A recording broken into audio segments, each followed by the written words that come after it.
Capítulo 43. Limpieza. 2 meses atrás, en las tierras del oeste. De un solo ataque, el país entero había sido cortado a la mitad por una fuerza desconocida.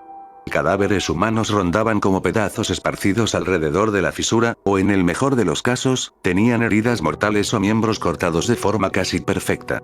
La profundidad era incuantificable, casi inexistente. La longitud se extendía hasta las costas que rozaban el mar, inclusive más allá. Una bestia se paraba enfrente de aquella destrucción.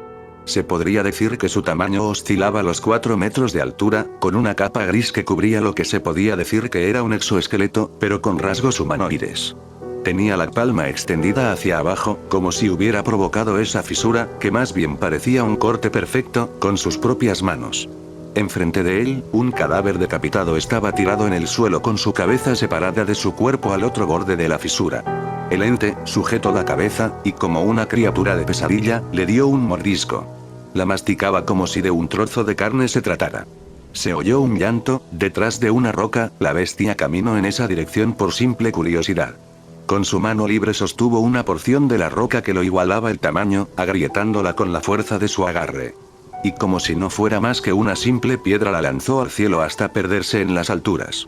Detrás de ella había una mujer con ciertos raspones en todo su cuerpo y sangre manchando su cara. Lágrimas de terror, tristeza e impotencia salían de sus ojos mientras veía cómo la criatura la miraba fijamente. Se podía ver que entre bocados quedaba al montón de carne y hueso que alguna vez fue una cabeza, sus labios se curvaban en una horrenda y siniestra sonrisa manchada de sangre.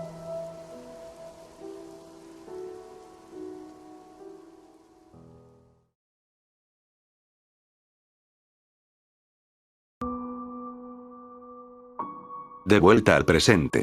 Knight Raid recibió a sus invitados inesperados de aspecto extravagante en su base, aunque Najenda desconfiaba de ellos, prefería no provocarlos en lo posible, podía sentir una fuerza ampliamente superiores a las del equipo en conjunto en cada uno de estos sujetos con tan solo mirarlos. Aunque el más grande hacía esto menos creíble mientras posaba constantemente. Vaya que están deprimidos, ni siquiera el brillo de mis músculos los ayuda. Dijo Darkseid, quien se rindió cuando vio a los asesinos mirándolo con una mezcla de confusión y vergüenza ajena. No puedo entender por qué la asociación te asignó a ti también a la misión. Flash habló sin siquiera molestarse en mirar a los presentes. Muchachos, déjenme explicarles a mí. Van habló con un tono tranquilo pero autoritario. Najenda podía notar que entre los tres, él era el de mayor rango. Dejen que nos presentemos apropiadamente. Somos miembros de la clase S de la Asociación de Héroes. Clase S rango 13. Flash, clase S rango 11. Super Alloy Darkseid, y yo soy clase S rango 3. Silverfang. Aunque ustedes pueden llamarme Van. Fuimos designados como grupo de búsqueda por la asociación para encontrar y destruir a Garou, el Kaijin más fuerte registrado hasta el momento, o también conocido como el Aniquilador de Héroes. Él ha asesinado a muchos de los mejores héroes en su camino. Sin embargo, nos perdimos, cuando un lago explotó enfrente de nosotros mientras seguíamos su rastro, nos encontrábamos en un bosque muy diferente al que estábamos antes, quisimos pedir direcciones a ese par de muchachos, y bueno, aquí estamos. El relato del viejo era absolutamente ridículo para Najenda y el resto de Knight Raid. Jamás en su vida oyeron hablar de una asociación de héroes, o de esos Kaijin de los que mencionaron, por lo que su historia, hasta donde sabían, carecía de lógica. Cualquiera en estos días conoce a ese monstruo, si solo han venido a inventarse esa historia, entonces, más vale que tengan algo mejor que eso. Najenda no veía a los sujetos, parecían más un grupo de locos con delirios de grandeza, por lo que ya consideraba la opción de que en realidad fueran un grupo de mercenarios. Van suspiró, ya se había anticipado a esta respuesta. Sin embargo, había algo que tenía con lo que los podrían tomar más en serio. En ese caso, tenemos información del que les podría resultar útil cuando se enfrenten. Ahora Van fue capaz de captar al menos un poco la atención de Najenda. ¿Y qué sería eso? Aún con desconfianza, la líder de Knight Raid decidió indagar su repertorio de técnicas, y el cómo contrarrestarlas. Todos los asesinos abrieron los ojos como platos. Después de tanto tiempo, al fin obtenían una bala de plata para derrotar a ese monstruo. Te escucho. Dijo Najenda con la anticipación visible en sus ojos. Ahora es tu turno, pequeño emperador. Si te quitas la venda, te pulverizaré. Garou ordenó en voz alta mientras los niños le hacían caso. Estaba llevando a cabo un entrenamiento especial y bastante avanzado incluso para los peleadores más experimentados, pero estos niños le habían demostrado que podían manejarlo con un rendimiento decente. Con los ojos vendados tenían que combatir con un muñeco de entrenamiento. Este tenía la particularidad de rotar las articulaciones dependiendo del golpe. Sdead no tuvo problema en compartir este aparato, increíblemente cuando se lo entregó no mostró interés en hacerle alguna proposición indecorosa o molesta. Le entregó el muñeco sin más, a Garou le extrañaba, pero no lo suficiente para indagar más a fondo en el hecho. Su interés estaba en los niños y su progreso sobrehumano. Aún con la liberación natural, seguía siendo increíble el avance que habían logrado en los últimos 5 meses. Él ya lo dedujo, desde el momento que los miró a los ojos. Fue una de las razones por las que cuando le pidieron que los entrené, lo aceptó. Los gemelos tenían una resistencia y adaptabilidad fascinantes, se ve que el vivir en un ambiente tan hostil los fortaleció en muchos sentidos. Ahora, el emperador era otra cosa, mostraba determinación y potencial, pero el ambiente en el que creció lo había mimado bastante, sumado al hecho de que jamás había entrenado en su vida. Pero debía admitir que tenía pelotas y, aunque era el más débil de los tres, hacía lo que podía para seguirles el ritmo. Kota cayó al suelo, después de que una de las articulaciones le golpeara en la cara. ¡Auch! Eso debió doler. Dijo Ari, quien mostraba empatía al igual que su hermano por su compañero. Deberíamos tomarnos un receso para comer. Eren miraba a Garou mientras trataba de que pudiera hacerle ese favor. Garou chasqueó la lengua molesto por el pedido de su alumno, pero se resignó. A pesar de tener facultades sobrehumanas, siguen siendo niños, por lo que podía ser flexible a veces. Garou vio cómo Budo intentaba ayudar al pequeño emperador a levantarse, mas este rechazó su ayuda, haciéndolo por su propia cuenta. Pasó media hora, los invitados esperaban en la mesa a que la comida llegue. Los niños conversaban entre sí sobre trivialidades, aunque Kota se notaba algo decaído. Mientras, Garou y Budo esperaban pacientemente. Tú sabes que no apruebo la mayoría de tus métodos. Budo le habló de repente a Garou, quien se mantenía indiferente. Pero debo admitir que lo que sea que le hiciste al emperador la semana pasada dio sus resultados. Me intriga saber cómo pudiste aprender esa técnica. La intriga que había en Budo se contagió a los tres pequeños, quienes prestaron atención a la respuesta de su maestro. No la aprendí. Yo mismo la desarrollé, empecé con simulaciones mentales en contra de mis mejores oponentes en medio de mis entrenamientos. Después, cada vez que salía a cazar, probaba esta técnica junto a otras dos en contra de unas cuantas bestias. Estuve testeando los resultados por un par de meses, y fueron muy fructíferos, excepto en una. Me falta mayor presión en los combates, las peleas de este lugar me resultan muy mundanas. Garou habló sin pelos en la lengua, no había motivos para tenerlo en secreto más que para que fuera una sorpresa. Budo estaba incrédulo al escucharlo, pero tras ser testigo de su abrumadora habilidad de combate entraba en las posibilidades. Kota, decidido, observó a Garou con determinación y habló. Maestro, quiero pedirle un favor. Desde que comencé a entrenarme he vuelto mucho más fuerte de lo que creí que podía ser. Incluso ahora, todavía no puedo creer lo lejos que he llegado. Pero he pensado esto por un tiempo y creí que podría proponérselo. Los niños observaron a su compañero, ya teniendo una idea de su propuesta. Maestro Garou, quisiera pedirle que se convierta en un general del imperio y que entrene a nuestros soldados. Creo que ellos podrían sacar mayor provecho a sus enseñanzas. Así que te estás rindiendo. Ari habló con algo de enojo en su tono. Niña, dirígete con respeto a tu. Budo iba a seguir pero Ari lo interrumpió. Él no es mi emperador, jamás lo fue, él solo dejó que criminales como el asqueroso antiguo dueño del orfanato se hicieran cargo de sus responsabilidades mientras todos sufrimos por esto. Jamás has movido un solo dedo en tu vida y no sabes lo que se siente tener hambre, frío o miedo. Las personas como tú me enferman, pasan toda su vida en la comodidad de su ignorancia mientras otros sufren por eso. Te caíste en el patio. ¿Y eso qué? La gente se cae todo el tiempo, así que déjate de llorar y hazte cargo de tus problemas, porque de seguir así, jamás serás capaz de igualarnos. Ari respiraba agitada tras sacar a relucir todas sus emociones, era como si hubiera soltado un gran peso que tenía encima durante mucho tiempo. Los demás la miraban con gran incredulidad, tras notar la cierta madurez que tuvo al hablar. Incluso Himiko, quien ya tenía la comida preparada y estaba a punto de llevarla a la mesa, se detuvo para escuchar todo lo que la niña tenía para decir.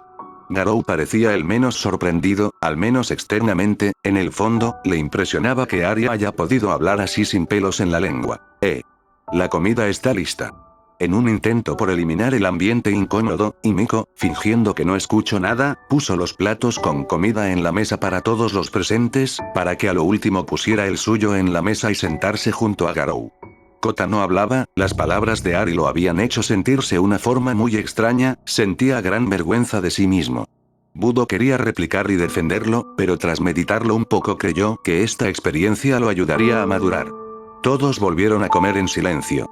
Tras volver al palacio, Kota se sentaba en su trono escribiendo una especie de lista en una hoja de papel. Majestad, si me permite preguntar, ¿qué es lo que escribe? El ministro se acercó al emperador mientras comía un pedazo de carne seca, tratando de ahogar su estrés. El emperador lo miró con bastante seriedad, era tanta que el ministro honesta apenas lo reconoció. Estoy haciendo una lista de metas para mejorar el imperio, estuve pensándolo después de recorrer la capital junto al general Budo.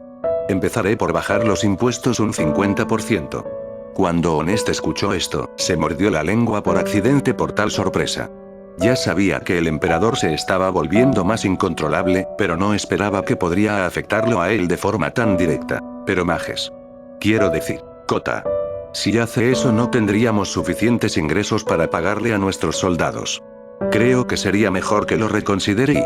La mitad de ese dinero va a lujos banales e innecesarios, no va a hacer ningún daño que reduzcamos esas ganancias.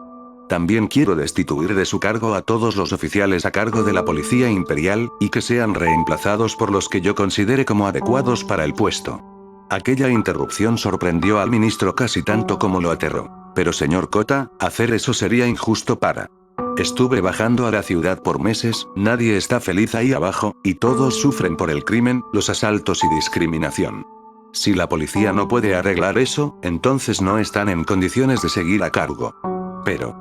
El ministro iba a replicar de nuevo hasta que el general Budo se puso enfrente de él, observando con estoicismo en su mirada. Honest no tuvo de otra opción que cerrar la boca, todos sabían lo que le pasaba a los que iban en contra de las órdenes del emperador. Llegarán más órdenes cuando tenga todo preparado. Por ahora encárguese de llevar eso a cabo.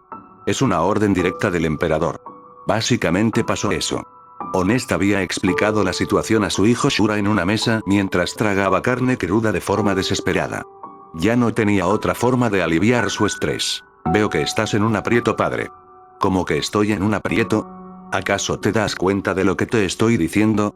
Lo que hace ese mocoso también te afectará a ti. Estamos completamente perdidos. Honest se sujetaba la cabeza con la boca llena mientras hablaba desesperadamente.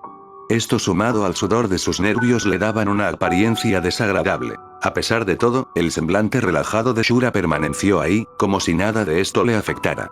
Honest notó esto y quiso saber el porqué de su actuar. Has estado muy tranquilo todo este tiempo, de no conocerte diría que te resignaste a nuestro destino. ¿Qué es lo que tienes entre manos?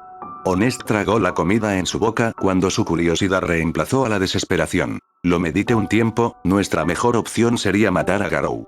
Las palabras de su hijo no terminaban de hacer clic en el ministro, hasta que su semblante se torció por el enojo. Este no es momento para tus bromas, Shura. Si tienes una idea, tan solo habla. Esa es mi idea. Shura permaneció relajado mientras veía cómo las venas de la frente de su padre se abultaban por la ira. ¿Qué mierda se te metió en la cabeza, Shura? Te he dado una multitud de razones por las que no se puede derrotar a Garou. No pensaba enfrentarme a él, al menos no por completo. Shura evitó que su padre siguiera hablando para explicar su plan más a fondo. ¿A qué te refieres exactamente? Honest recuperó su compostura mientras volvía a prestarle atención. Mencioné antes acerca de la catástrofe que ocurrió en las tierras del oeste. El cómo el país fue partido a la mitad hace 2 meses. Esta mención extrañó al ministro, de momento ese tema no iba al caso. Creo que me habías contado algo de eso antes. Pero no entiendo a qué viene eso. Hay unos pocos testigos que afirman que el responsable fue una especie de bestia nueva y desconocida. El ministro abrió los ojos de la impresión, completamente incrédulo por lo que dijo su hijo. ¿En serio existe una bestia con tal poder destructivo? Ni siquiera Shikoutazer tiene la capacidad de partir a la mitad un país tan grande. Pero aún no entiendo a qué quieres llegar con esto. Me baso en una corazonada, pero por lo que contó uno de los testigos, una mujer que la vio de frente, creo que ese no era el poder completo de la criatura. Así que me pregunto, ¿sería Garou capaz de derrotar a un ente así de fuerte? ¿Y si es así, qué tan mal parado saldría de esa pelea? Honest entrecerró los ojos mientras miraba a Shura fijamente. Supones mucho, hijo mío. En tal caso, ¿cómo lograrías hacer que peleen entre sí? Con Shambhala. Shura mostró su Teigu a su padre de forma orgullosa. Al principio tenía pensado en desterrar a Garou usando mi Teigu. Pero después de pensarlo detenidamente, y tomando en consideración los rumores de sus sentidos mejorados, me di cuenta que en el tiempo en el que la active Garou me mataría 100 veces antes de hacerlo. Pero una bestia rampante, que busca destruir todo a su paso, podría ser más fácil de transportar sin que lo sepa. Por lo que si queremos podemos crear un escenario donde Garou y esta cosa peleen entre sí. Dijo Shura. Y al mismo tiempo evitar la furia de este At haciéndolo parecer un accidente. Sin duda tus viajes te han vuelto más astuto de lo que creía Shura. Pero me surge la duda, ¿cómo piensas capturar a esa bestia? Preguntó el ministro Honest, ahora más interesado por el plan de su hijo. Yo y mi equipo, atraeremos al monstruo a uno de mis círculos de teletransportación y lo llevaré a una isla lejana. Mi plan original era capturar múltiples bestias de categoría ultra para crear un ejército que pudiera derrotar a Garou en conjunto, pero tras la derrota de Night Ride, supongo que los números no serán suficiente para detenerlo. Al menos, dejaré unos juguetes para mantener ocupada a la bestia en el tiempo que preparamos todo. Me enorgulleces, Shura, tu plan sí que me tomó desprevenido. Si todo sale bien, Garou será eliminado de una vez por todas. Dijo el ministro con una mirada llena de malicia, mientras llevaba otro pedazo de carne directo a su boca.